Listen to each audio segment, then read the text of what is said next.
guest this week is Sue Carpenter. Sue is the director of 40 Watts from Nowhere, a new documentary about the pirate radio station she ran out of her Los Angeles apartment in the 90s.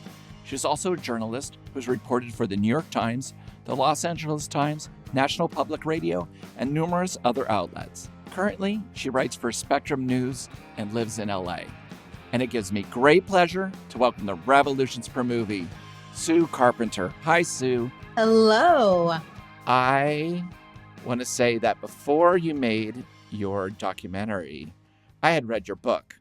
I was kind of interested in the subculture of radio because it was always confusing to me. I had a radio station in college and things like that, but I'd heard that there were these little stations all over the nation, like pirate stations. And someone in LA had told me about what you'd done and that there was a book about it. And I really enjoyed it. So telling your story, like, where do you go from the book to the movie? What did you want to say this time? Well, first of all, it makes it sound like I've just been thinking about this, like 20 years have passed and this is all I ever do and all I ever think about. Sure. But, I wrote that book right after the station was over because I just wanted to get the details down before I forgot. And thank God I did, because I recently reread the book myself and don't remember a lot of those details. I thought that was it. That book came out in 2004. The station ended in 1998. Then what happened is that book got rediscovered by some people who were like you. They heard tell about the station, found the book, and they turned it into this theatrical experience. And what was the theatrical experience? I kind of read about it, but I couldn't figure out what it was. Because it's very hard to explain. Okay. They recreated the station. Oh. And you go through the station, 5 people at a time. Everybody plays me. They're wearing headsets and they're being narrated the story, but they're also participating as if they're DJs at the station. Wow. Okay. Yeah. So it was pretty brilliant, Yeah. Very hard to pull off financially. Just think of the numbers on that. Sure. 5 people at a time. Right. But it was through that and the recreation of the station that I decided to bring back the DJs for a long weekend and do a live stream. But then through that, I found out that there was all this footage that I had totally forgotten even existed that had been shot back in 1998. And because I'm a journalist and because I've worked in print and radio and television, I was like, how hard could it be? I think I'm going to try to make this into a movie. And so that is what I did. I also happened to come into a little chunk of money that I was not expecting.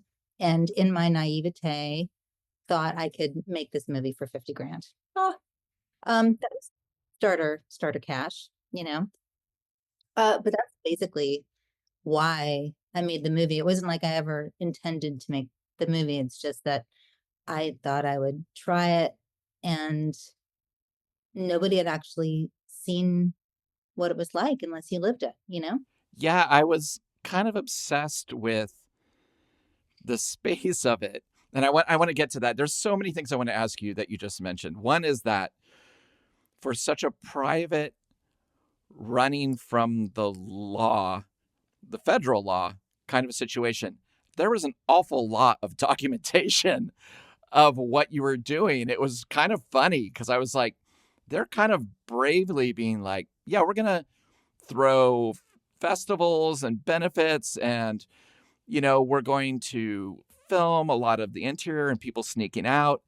But I mean, it's just very fortunate because otherwise it would just be mostly talking heads. And instead, what you got in the film is actual footage from the time of it existing. Yeah. And it wasn't, when I saw the footage, it wasn't just in the station.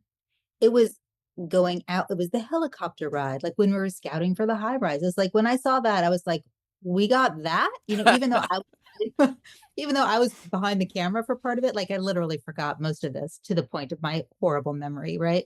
But Sunset Junction, and then we found a lot of filler footage from that era of a lot of people who were involved, so that was like super lucky too.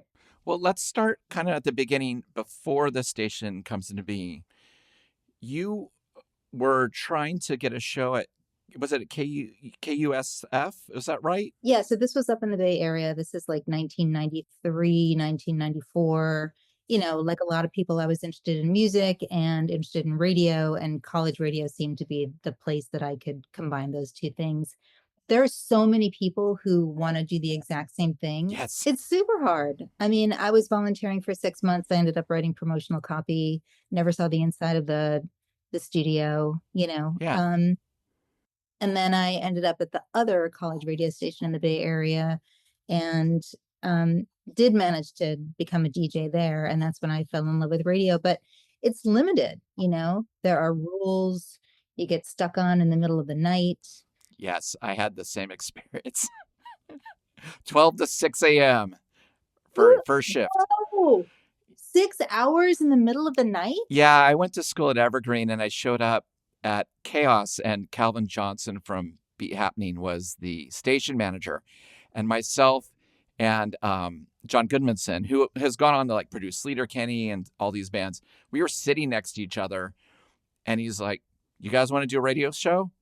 We're like, "Yeah," and he's like, "Okay, do it together." And we're like, "Hi, I'm Chris. Hi, I'm John." And he's like, "Midnight to 6 Wednesday." We're like, "All right," but we did get in trouble. We were putting on edited Reagan speeches from Raw magazine at like in the morning as kind of like a 5:55 news brief, and the station was like, "You can't do that. We can get in a lot of trouble."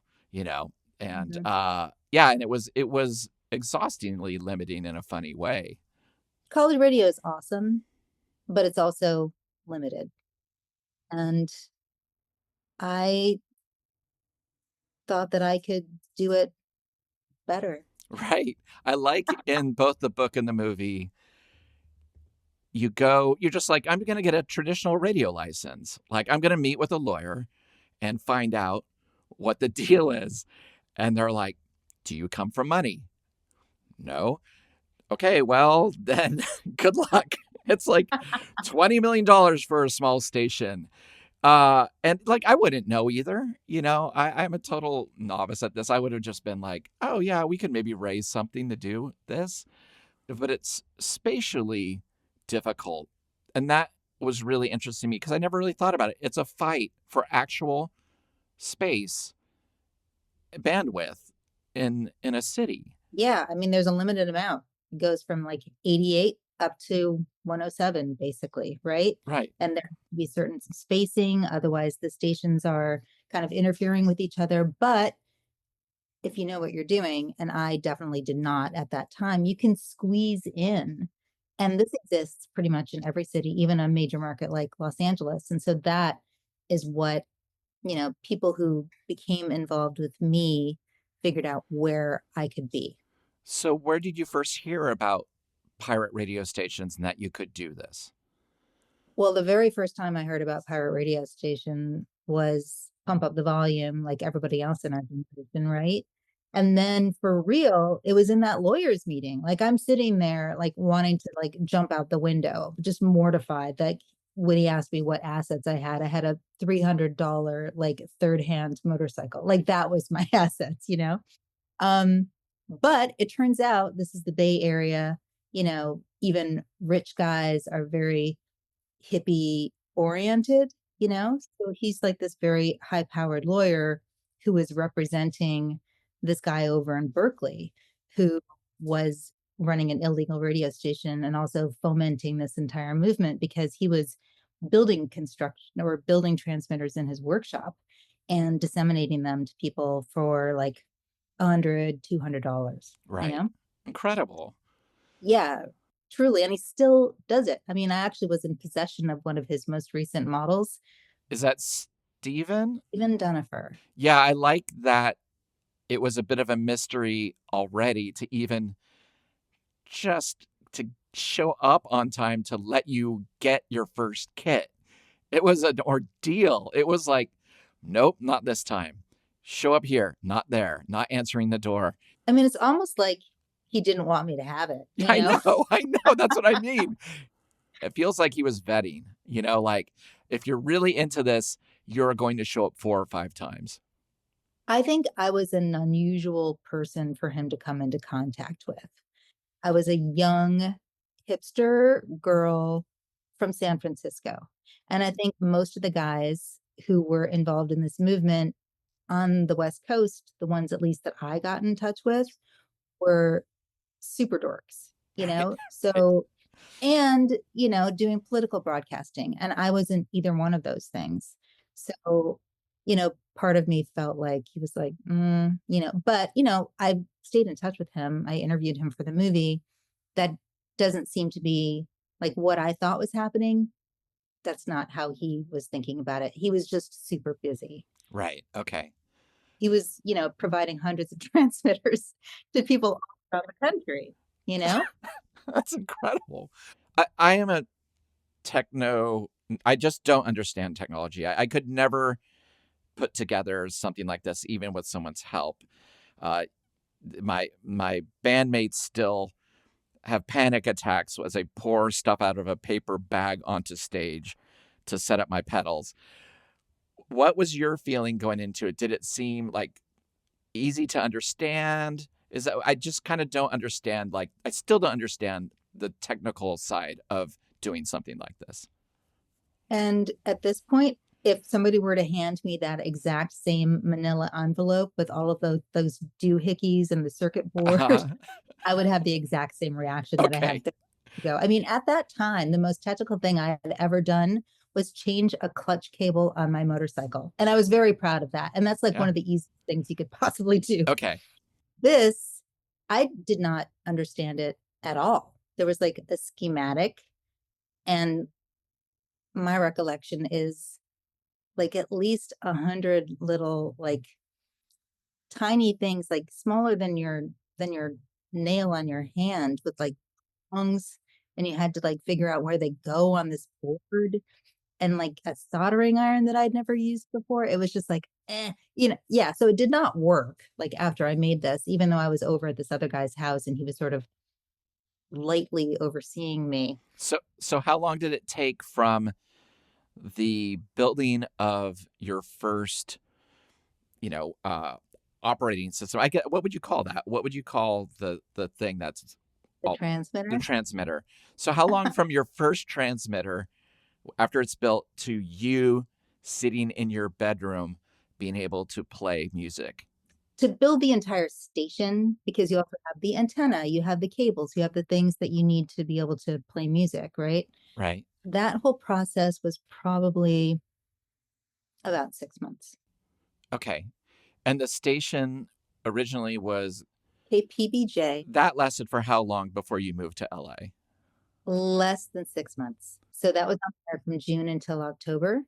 Were you nervous at this point that early in the game, or did it just seem like I'm just playing records in my room? I have no idea how many people can hear it, or I was super nervous. I mean, when you do something like this and you've never really been an outlaw before, even though it seems like super innocent, like a victimless crime, basically, um, you know that there's a reason why this is illegal, at least in theory, like if you don't have a license. And so I was always thinking that the FCC was going to find me like lickety split and like knock me off the air. But the weird thing about San Francisco is that there were people who just found it instantly and were listening to it and calling in on this voicemail that I had set up, and were actually even triangulating the signal and coming up to my house, which that freaked me out more than the FCC, you know? yeah, that's freaky. Yeah. That yeah, yeah. Whether it's good or bad, it's still freaky. Yeah, and dudes, like just dudes calling you on the voicemail, like describing people leaving your house, and you like have no idea who these people are. Oh my gosh. So how many DJs did you have originally at your first station then? It was maximum like 8 people. Okay, so it was a much different affair than LA, which got bigger and bigger and bigger. So what caused your move to LA? It was a couple different things. At the time that I was starting that radio station, I was also pursuing a journalism career, and I'd been offered a job down in Los Angeles that happened to sync up at the same time with, relationship problems with my boyfriend, and it just seemed like it was the right time for me to leave town. Yeah. And so, because the radio station, the pirate radio station up in San Francisco, was doing well, in my opinion, just in the brief time that it was on the air, um, I decided to bring it with me.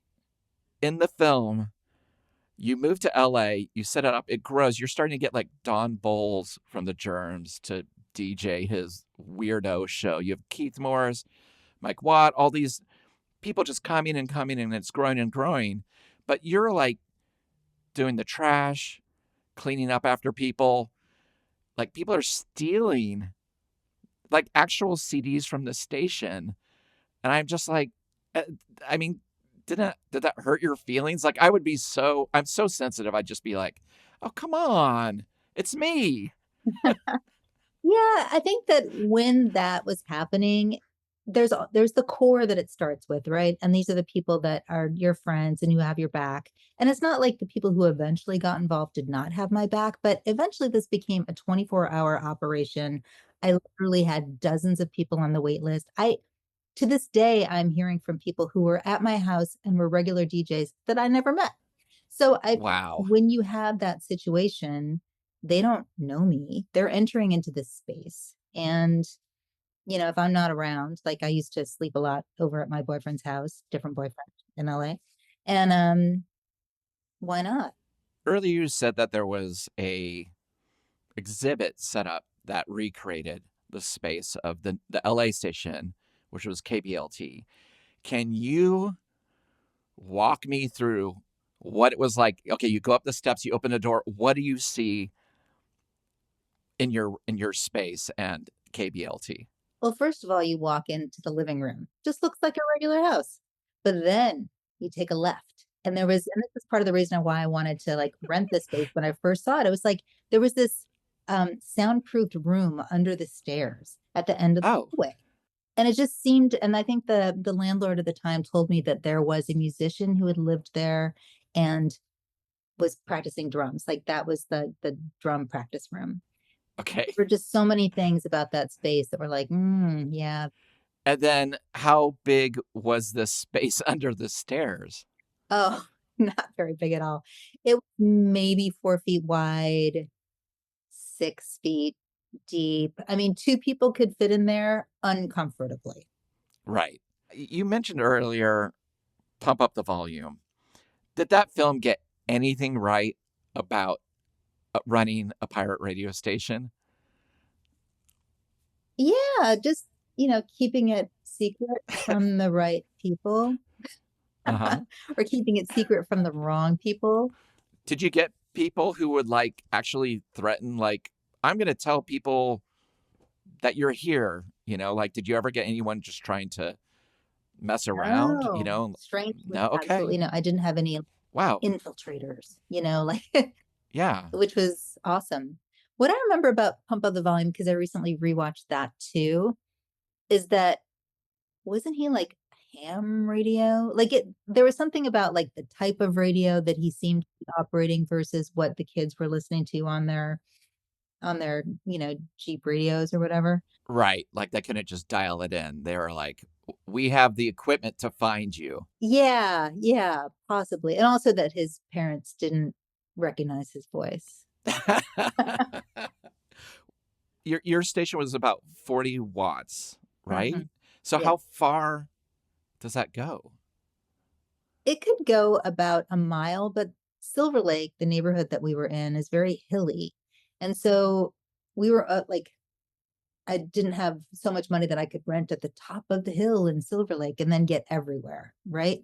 So we were running into buildings, we were running into hills. It's line of sight. So as high as the antenna was on my apartment roof, like at the tippy top of that antenna, wherever that was like going out from, it could reach, about a mile, unless it hit geography, basically. Well, you're growing, you're getting what's his name? Quasar? Is that his name? Yeah. And he was like the Uh-huh. pipe piper in LA of like getting DJs involved and having actual musicians start coming to the station to do interviews. That was huge. And that's all just like serendipity. which is his band at the time, Ludafisk, was a guest on my station up in San Francisco. And then when I came down to LA, I ran into him at a club and he just said, "Hey, can I help you out?" Because I didn't know anybody in Los Angeles. And it was that core group of people that he connected me with, and then their friends, and then their friends. And then it just blew up from there. I mean, that's the magic of Quasar. And to this day, like, I reconnected with him. I had lost touch with him just like a year ago because I wanted to interview him for the documentary because that was the role that he played, right? And then he saw a cut of the film and then he wanted to come on as a producer, music editor, and everything about him from then still applies today. Like he's just a super connector. So, I need this. There are like some niggly things that I just could not get, like certain pictures, get Hmm. approval for that video, the Mazzy Star footage that we have. It was just like I was running into brick walls. And he was like, let me make a few phone calls. Oh my God. I was going to say, this is one of the most heavily music licensed films I've ever seen. Oh, It's yeah. it's incredible, but it seems to come from people in the spirit of what you've done. Like they loved it. People loved your station. Thank you for noticing that because I feel like it was a combination of two things. One is that this movie represents a lot of what the artists who license music to us love. It's like freedom and it's pure, right? It's not, and we were not offering a lot of money, but once we got like Bikini Kill, Fugazi, you mentioned Beat Happening, which I love. It just opened the floodgates. We even got Red Hot Chili Peppers, Rage Against the Machine. I just think it was a project that people wanted to be associated with because it's rebellious and it's like just truly about the love of the music and not the money, you know? So how would you tell an artist like Jesus and Mary Chain or Spiritualized, or how would you tell them this is where we're at? Would you just say the address? I mean, how did you keep it?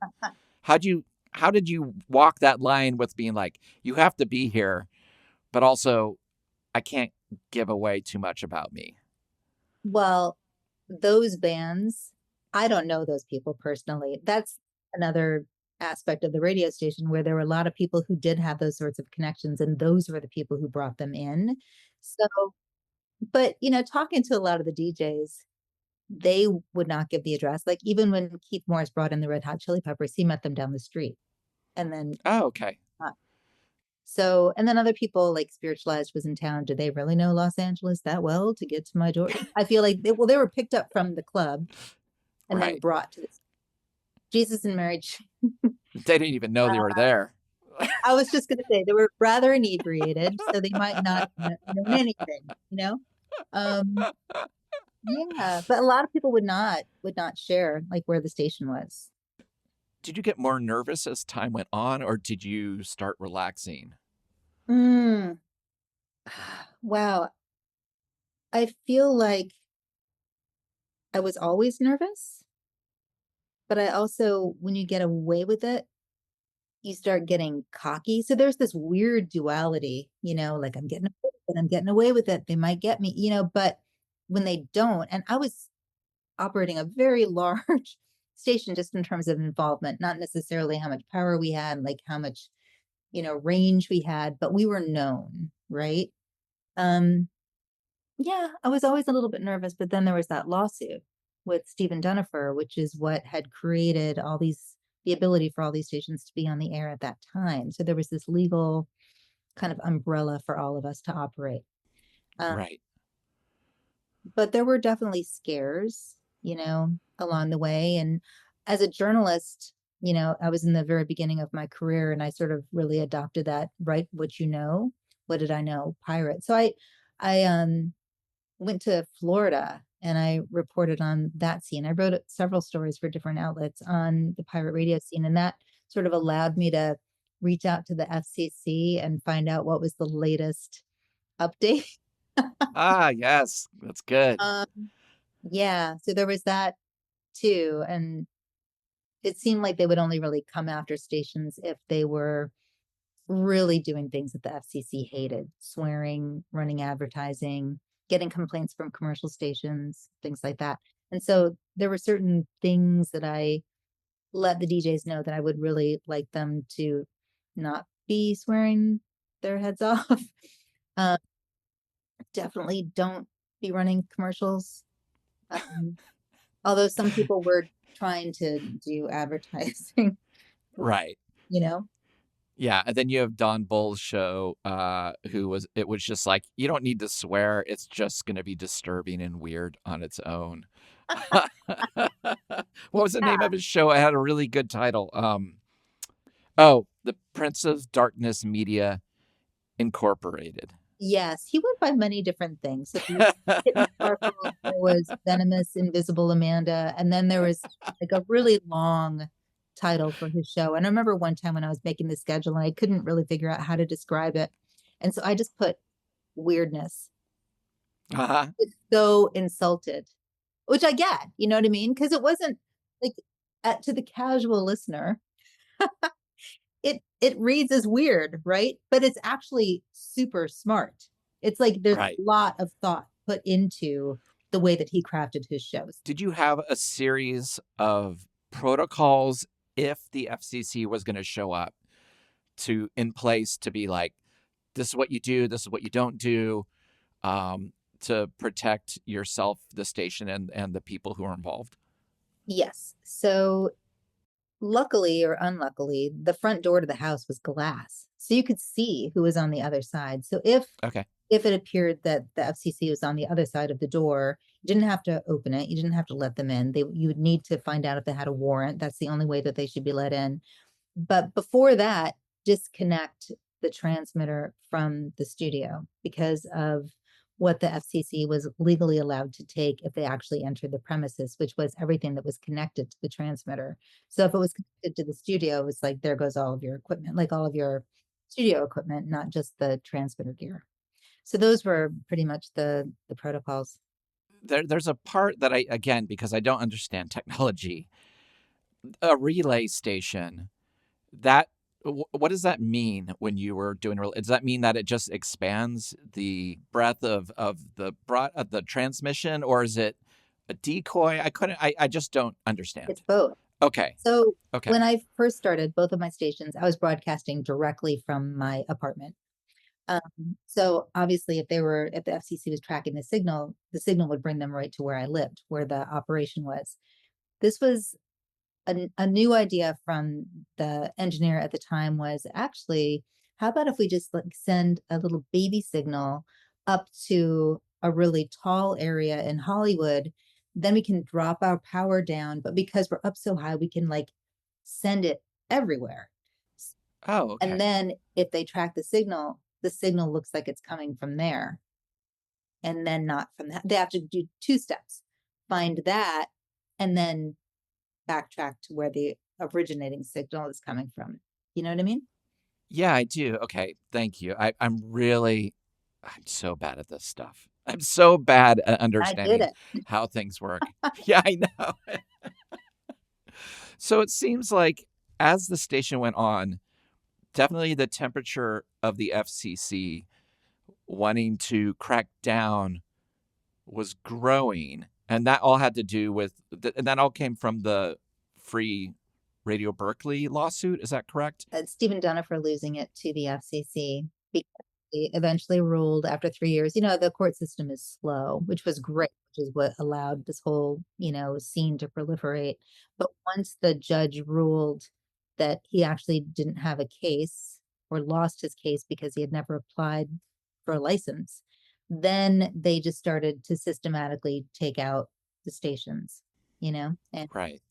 they came to LA and before they got to us, like our theory is because they were based south of LA and we were in LA, they were driving up the five and Oh, then wow. into a couple different stations before they got to us. And those two stations got busted.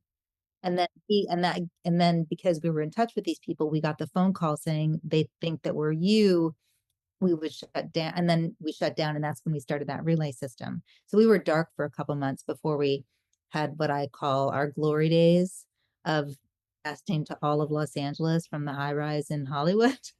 Right. Um, yeah, but they got us. They got us good. Yeah, the film is also seems like a love letter to obviously an era and an area of LA that was really specific, and people looking back fondly on Silver Lake and what was going on there, in terms of just a bunch of weirdos living in a part of town that hadn't been explored yet by weirdos.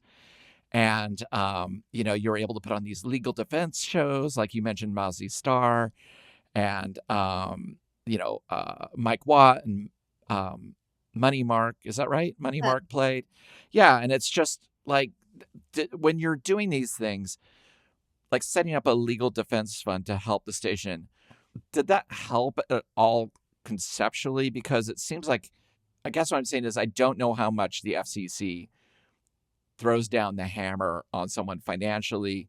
Is there prison time? What? I guess I don't know the scope of what the illegal nature of doing this is. I think at that time, the fine, and I could be wrong about this dollar figure, I think it was $20,000, and it might have been per day of broadcasting. So nobody really paid that fine during this time where there was that lawsuit going on.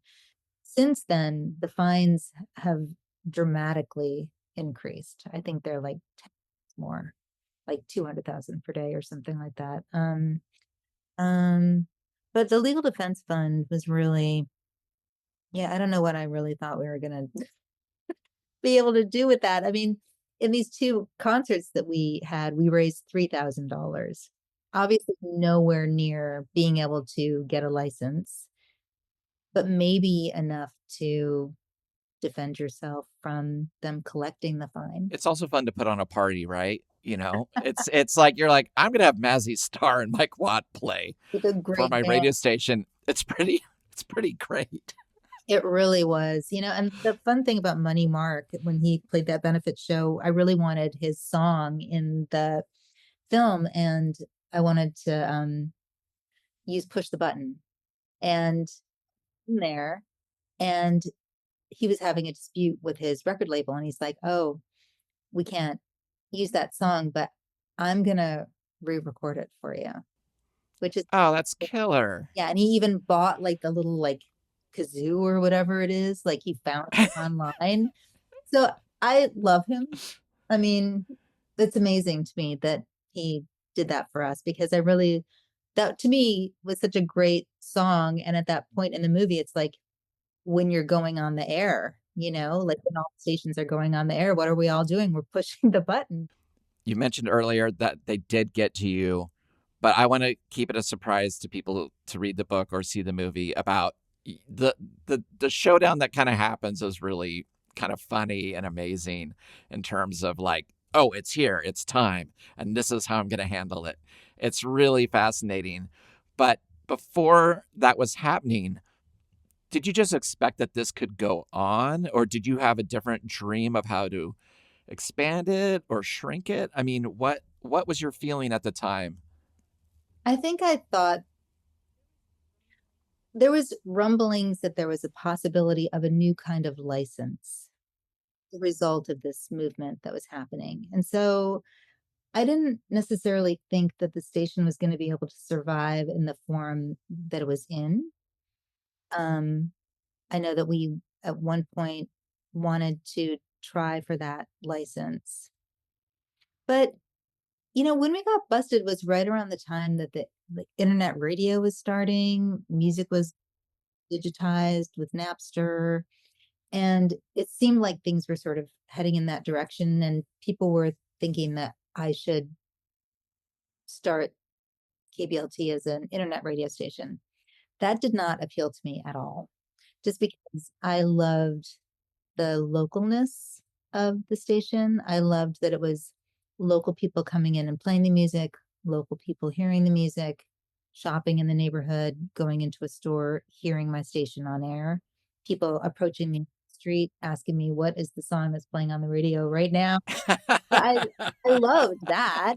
You know, there was something about just the intimacy of the community of the radio station, and I didn't necessarily care about the reaching the world. You know what I mean? Right.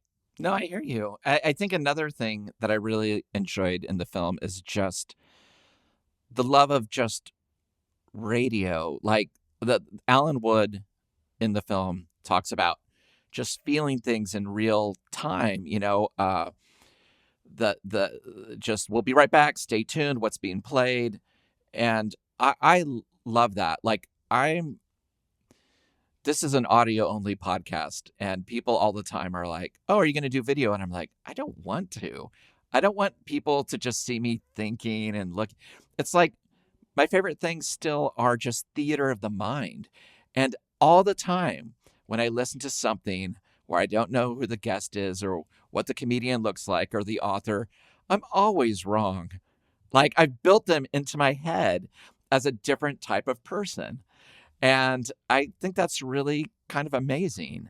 I agree. I feel like radio is a real special, intimate type of media because a lot of times when you're listening to you don't listen to radio in groups, you know, like you're alone with somebody's voice coming into your ear and it seems like they are talking directly to you and you feel like you know this person, you know, and they're miles and miles away, like sitting in a studio.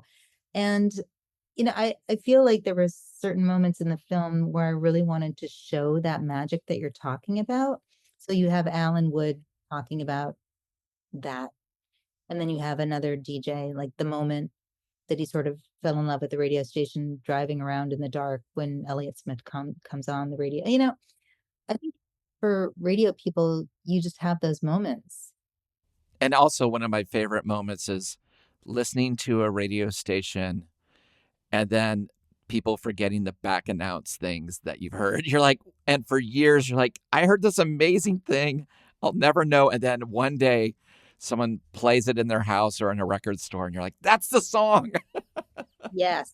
I also love road trips and I love finding the terrestrial radio Right. in small towns. Like, what are they playing? You know, the ones that actually still have real DJs, you know, it's rare because so many of these, it's like the same thing as broadcast Yes. across the nation on these like huge corporate stations. But when you come across those little ones and somebody's just playing kick ass music and they've got stories to tell, like, I love that. Is there still a heavy pirate radio presence in the US? Mm. I feel like I hear about them every so often. I think is actually one that is broadcasting like a couple neighborhoods away from me. Um, I don't, I think it is always going to exist. I just don't think that it exists to the same extent that it did in the 90s when there was that legal cover. And as I said, the fines have gotten way worse. I don't know of people going to jail for this, but I feel like the FCC regulates the airwaves with a very heavy hand. I really appreciate you just knowing the story so well and seeming to really care and ask some very detailed. Oh, thanks. It's the fun part of the show is that I don't book anyone that I don't feel like a connection with or something in my DNA that I would connect with. So, yeah, it's like this is a really interesting time and that you were part of just even without the radio station. Agreed. Yeah, I feel like a lot of people didn't really realize that it was the end of an era, which I think is another reason why it's really special to look back on. And one of my favorite things from an early screening of the film was a 16-year-old who came with her mom, who's a friend of mine, who the entire ride home in the car, she was like, the 90s look so fun. And she wanted the entire soundtrack. And I was like, oh, that's exactly what I love, you know? It was fun. Sue, thank you so much for coming on. It was so great to meet you. And it's such a great story. I want to ask you a final question. And I always ask the same question, but I tailor it depending on what we're talking about. So, on a scale from 1 watt being the lowest and 40 watts being the highest, how many watts do you give KBLT?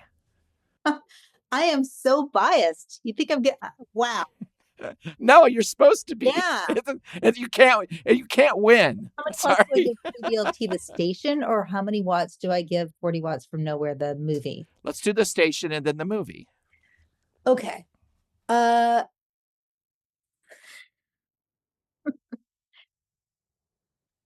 gonna give 40 watts to both. Yeah, that's what I have. Look, Yes. it's totally the right answer. Absolutely. I feel like both I gave my all, and I feel like everybody involved gave their all. And I feel like it shows in the final product. Like, everybody who's involved in the station that I've reconnected with has such fond memories, and seeing people's reactions when they come out of the theater, people seem really happy. Yeah, and just like you did with the stations, you put your money where your mouth is with this film. You independently funded it. You put a lot of your stuff into it. And I appreciate that, that you're like, I want to make the film, so I'm going to do it. I want to do the station. I'm going to do it. A lot of people say things and they don't do it. So I really appreciate that you did it. I hate myself if I say I'm going to do something and I don't do it. Yes, exactly. I have to do it. Well, have a great night. Awesome. All right. Bye. Bye. Thank you for listening to Revolutions Per Movie. We release new episodes every Thursday on your favorite podcast app and additional bonus episodes every Sunday on our Patreon. The show is a completely independent affair, so the best way to support the show is through our Patreon at patreon.com/revolutionspermovie, where you can get weekly bonus episodes and shows, exclusive limited edition flexi discs and records and CDs featuring guests that have appeared on the show, and other exclusive goods sent to you just for joining. You can follow us on social media at Revolutions Per Movie and also find out more information about our various guests in the episode show notes. Thanks again, and we'll see you next week. Bye!